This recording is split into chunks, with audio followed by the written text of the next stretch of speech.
নমস্কার। আপনারা নিশ্চয় সুস্থ আছেন, ভালো আছেন। পশ্চিমবঙ্গের প্রাথমিক শিক্ষা নিয়োগ দুর্নীতির অভিযোগে ৩২,০০০ শিক্ষকের চাকরি বাতিলের মামলাটি এক নতুন আইনি মোড় নিল। কলকাতা হাইকোর্টের ডিভিশন বেঞ্চের রায়কে চ্যালেঞ্জ জানিয়ে এবার সুপ্রিম কোর্টের দ্বারস্থ হয়েছেন মামলাকারীরা।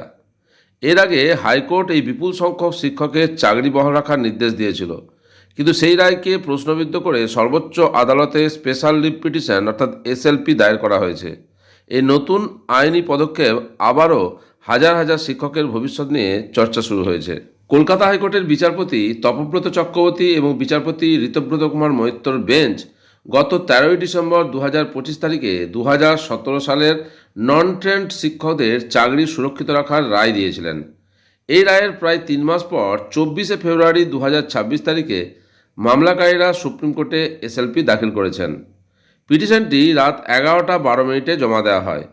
বর্তমানে মামলাটি সুপ্রিম কোর্টের সেকশন আইবি এর অধীনে পেন্ডিং রয়েছে। ডায়েরি নম্বর পাওয়া গেলেও এখনও পর্যন্ত এসএলপি নম্বর বা সিএনআর নম্বর এবং শুনানির তারিখ নির্দিষ্ট হয়নি। সুপ্রিম কোর্টে যে মামলাটি দায়ের করা হয়েছে তার ডায়েরি নাম্বার ১২,২৯১/২০২৬। এই মামলায় রেসপন্ডেন্ট হিসাবে ইউনিয়ন অফ ইন্ডিয়ার নাম থাকলেও রাজ্য সরকার বা স্টেট অফ ওয়েস্ট বেঙ্গলকে সরাসরি যুক্ত করা হয়নি। মামলাকারীদের হয়ে সওয়াল করবেন আইনজীবী শেখর কুমার।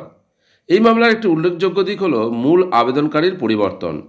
কলকাতা হাইকোর্টে এই মামলার মূল মুখ ছিলেন প্রিয়াঙ্কা নস্কর, কিন্তু সাম্প্রতিক নিয়োগ পরীক্ষায় তিনি নিজেই চাকরি পেয়ে যাওয়ায় আইনি নিয়ম মেনে তিনি আর এই মামলার নেতৃত্ব দিতে পারছেন না।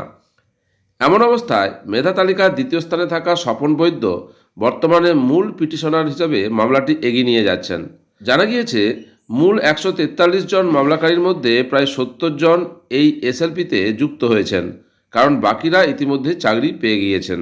মামলাকারীরা যাতে সুপ্রিম কোর্ট থেকে একতরফা কোনো স্থগিতাদেশ বা রায় আদায় করতে না পারেন সেই বিষয়ে আগে থেকেই সতর্ক ছিলেন প্রাথমিক শিক্ষা পর্ষদ এবং নিযুক্ত শিক্ষকরা। হাইকোর্টের রায়ের অব্যাহতি পরেই তারা সুপ্রিম কোর্টে একাধিক ক্যাভিয়াট দাখিল করে রেখেছেন। এর ফলে সুপ্রিম কোর্ট উভয় পক্ষের যুক্তি না শুনে কোনো নির্দেশ দেবে না। ২০২৫ সালে যে ক্যাভিয়াটগুলি দাখিল করা হয়েছে সেগুলি হলো তুহিন কুমার হালদার ও প্রাথমিক শিক্ষা পর্ষদ ৫ই ডিসেম্বরে করেছেন। রাজ্য সরকার ৮ই ডিসেম্বর ক্যাভিয়াট দাখিল করেছেন। ৯ই এবং ১০ই ডিসেম্বর প্রেমেন্দ্র চক্রবর্তী এবং পার্থপ্রতিম ভট্টাচার্য ক্যাভিয়াট দাখিল করেছেন এবং ১৫ই ডিসেম্বর দীপ্তেন্দু বৈদ্য ক্যাভিয়াট দাখিল করে রেখেছেন। আইনজ্ঞদের একাংশের মতে কলকাতা হাইকোর্টের রায় সুপ্রিম কোর্টে বহাল থাকার সম্ভাবনায় প্রবল। হাইকোর্টের ডিভিশন বেঞ্চ তাদের রায়ে স্পষ্ট করেছিল যে এই ৩২,০০০ শিক্ষকের বিরুদ্ধে আর্থিক লেনদেন বা দুর্নীতির কোনো সরাসরি প্রমাণ মেলেনি, যা ২৬,০০০ চাকরি বাতিলের মামলায় পাওয়া গিয়েছিল।